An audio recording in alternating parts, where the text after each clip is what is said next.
KB tapi tetap langsing. Oke, itulah harapan dari rata-rata ibu-ibu atau emak-emak ya saat ini. Jadi tetap menggunakan metode kontrasepsi, akan tetapi berat badan tetap terjaga. Jangan kemana-mana, kita ulik setelah ini, tetap di Dunia Bidan.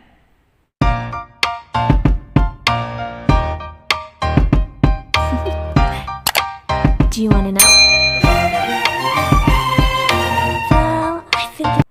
Halo semua sahabat Dunia Bidan, kembali lagi bersama kami di Dunia Bidan. Tadi kita udah sampaikan ya, siapa yang pengen ber-KB tapi tetap dalam kondisi langsing. Oke, ketika kita mendengar kata-kata KB, ya KB itu keluarga berencana, yang terfikir dalam benak kita biasanya akan terjadi kegemukan. Itu rata-rata orang seperti itu. Aduh, aku takut gemuk deh kalau aku ber-KB. Aku pengennya tetap seperti ini, jadi aku nggak mau KB. Oke, jadi memang ya ada beberapa alat kontrasepsi itu bisa menimbulkan efek kegemukan, ya. Akan tetapi ada beberapa juga yang tidak menimbulkan kegemukan. Kita bahas tentang alat kontrasepsi. Jadi alat kontrasepsi itu macam-macam ya. Jadi ada atau metode ya, metode kontrasepsi itu macam-macam. Ada metode kontrasepsi yang sederhana, metode kontrasepsi yang pakai alat, yang pakai obat, sampai dengan metode yang operatif ya.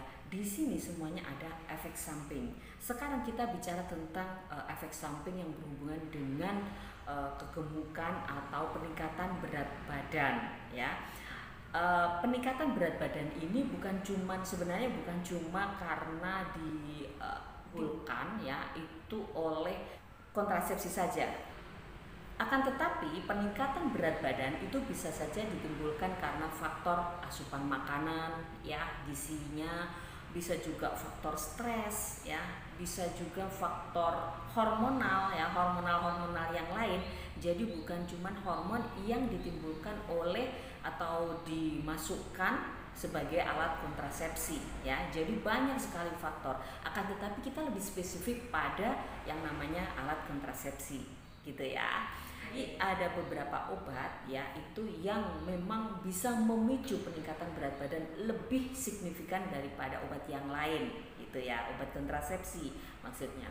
Jadi kalau kita pengen ya benar-benar nggak pengen kena dampak kontrasepsi tentang perubahan berat badan ini, sebaiknya gunakan kontrasepsi yang tanpa hormon. Itu yang pertama ya.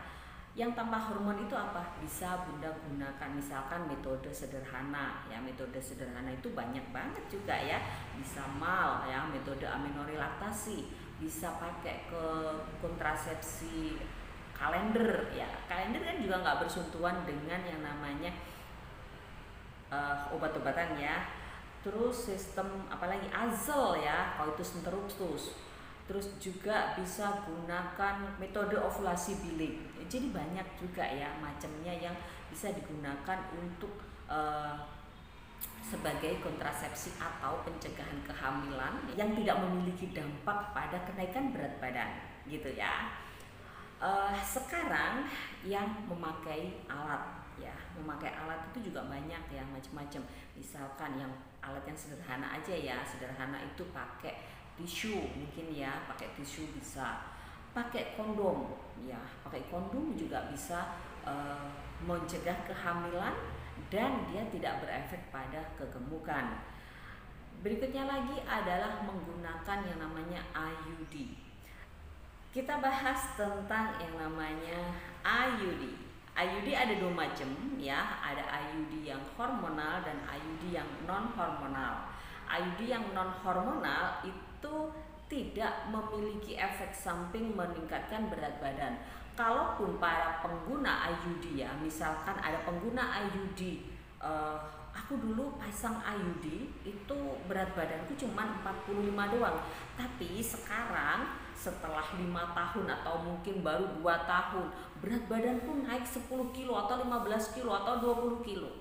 Ini bukan penyebabnya, bukan karena faktor hormonal ya, bukan faktor hormonal yang disebabkan oleh KB ya. Akan tetapi ada faktor-faktor yang lain ya, tadi mungkin mager, mungkin karena udah tenang pakai IUD ya, udah tenang pakai IUD, udah nggak hamil, udah pakai IUD sehingga lebih tenang. Nah, ini bisa menimbulkan dampak kenyamanan sehingga nafsu makannya juga lebih meningkat kayak gitu ya.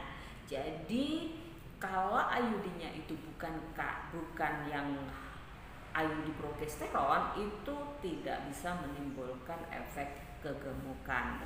Sekarang berikutnya adalah metode kontrasepsi yang menggunakan obat ya. Obat-obatan itu macam-macam. Ada yang pertama adalah pil. Pil itu yang simple ya, jadi bisa beli di toko, bisa beli di apotek gitu ya. Nanti bisa Bunda konsumsi ya. Biasanya tanpa harus walaupun sebenarnya harusnya itu Bunda berkonsultasi dengan tenaga kesehatan, tapi terkadang untuk kunjungan ulangnya Bunda bisa beli sendiri begitu ya. Terus berikutnya lagi adalah suntikan ya. Suntikan dan implan, dan semuanya ini sebenarnya mirip-mirip ya. Ada yang mirip, ada yang enggak juga sih. Kembali lagi kepada pil ya. Jadi pil itu ada dua juga ya, ada yang pil mini ya, ada pil yang kombinasi ya. Untuk yang pil mini itu isinya cuma progesteron aja. Nah, ini ada efek untuk kecenderungan kegemukan untuk pil mini ya. Terus maksudnya kecenderungan kegemukan itu lebih tinggi. Ada yang namanya pil KB yang kombinasi. Untuk pil KB yang kombinasi ini memang bisa menyebabkan efek kegemukan, akan tetapi ini lebih rendah ya, karena memang setiap orang kan nggak sama ya, dikasih hormon nanti responnya bagaimana itu nggak sama.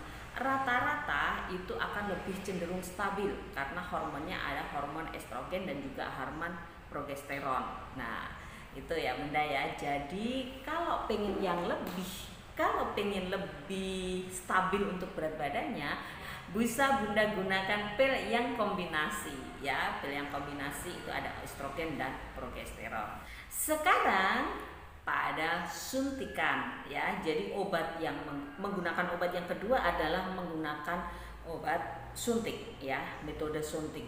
Metode suntik ini ada yang hormonnya single, juga ada yang hormonnya itu kombinasi ya. Kombinasi tetap sama antara estrogen dan progesteron.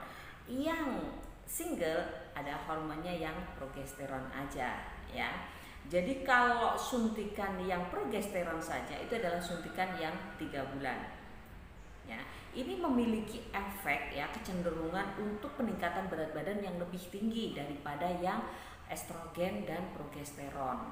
Kalau yang estrogen dan progesteron itu ada pada suntikan yang 1 bulan gitu ya Bunda.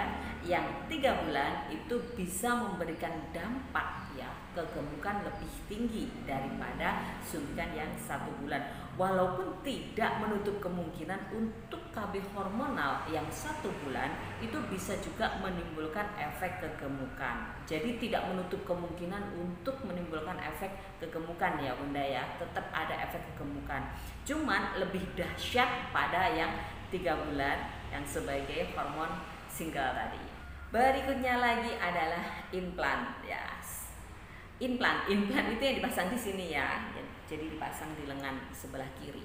Kenapa di lengan sebelah kiri, enggak di kanan? Sebenarnya ini opsional aja ya, bisa di lengan sebelah kiri, bisa di lengan sebelah kanan, tergantung daripada orangnya itu kidal atau enggak. Jadi diletakkan di mana orang itu jarang sekali melakukan aktivitas ya, atau ekstremitas ini jarang sekali melakukan aktivitas ya. Kan beda ya. Tangan kiri dengan tangan kanan itu aktivitasnya pasti lebih banyak di tangan kanan karena kita bukan orang yang tipe kidal. Kalau seseorang itu kidal berarti dipasang di lengan sebelah kanan. Kalau dia nggak kidal, dia selalu menggunakan aktivitas itu banyak menggunakan ekstremitas kanan, dia berarti dipasang di sebelah kiri. Gitu aja prinsipnya. Jadi tidak mutlak harus di sebelah kiri, enggak ya. Tergantung dari dia. bagaimana pola aktivitasnya. Begitu ya Bunda ya. Sekarang balik lagi, bagaimana sih dampaknya terhadap kegemukan. Nah, kita ulas dulu bahwa alat kontrasepsi yang alat kontrasepsi implan ya, kita bahas lagi bahwa alat kontrasepsi implan itu merupakan hormonnya single ya. Dia hormon progesteron aja. Nah, kita balik lagi ya. Hormon progesteron saja itu bisa memicu peningkatan berat badan yang lebih signifikan daripada yang kombinasi ya. Jadi kalau seperti itu berarti bisa dicerna ya. Jadi untuk implan itu memiliki risiko ya. Jadi tidak semua orang pasti akan gemuk, enggak ya. Jadi memiliki risiko lebih tinggi untuk efek kegemukan daripada yang sekarang kita tadi dah ya. Jadi sekarang kita menuju pada kontrasepsi yang sifatnya adalah operatif ya, sifatnya operatif. Ini kita lebih menuju pada yang perempuan ya. Jadi saya nggak nyinggung tentang MOP atau metode operatif pria, tapi saya lebih pada metode operatif wanita ya. Jadi operatif ini ya udah dipotong aja atau mungkin diikat ya, akan tetapi tidak menimbulkan dampak bahwa nanti bakalan ada faktor-faktor hormonal yang ditimbulkan dari kontrasepsi tersebut.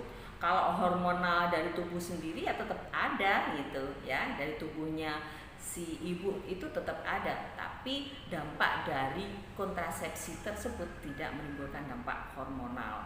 Jadi dengan menggunakan alat kontrasepsi yang metode operatif itu lebih seperti kita nggak pakai kontrasepsi gitu aja ya.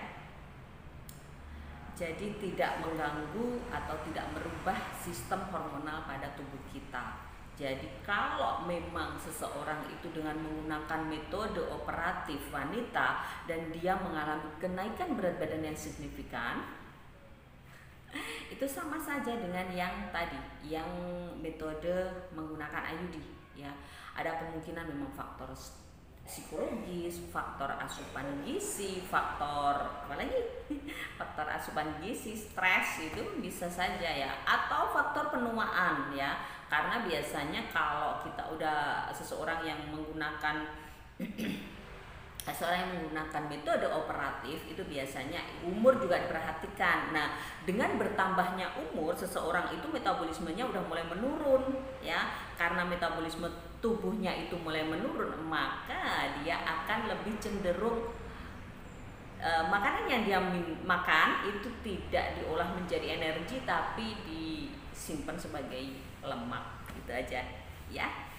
Oke, itu saja yang bisa kita sharingkan. Semoga bisa bermanfaat dan semoga bisa menjadikan gambaran aku mau pakai KB apa sih, aku mau cocok yang mana sih. Kalau aku ingin tetap stay di berat badan yang ini, aku pakai yang mana. Nah itu tadi ya, udah aku sampaikan dari awal, mulai dari metode yang sederhana, pakai obat, pakai alat, dan sampai dengan metode operatif.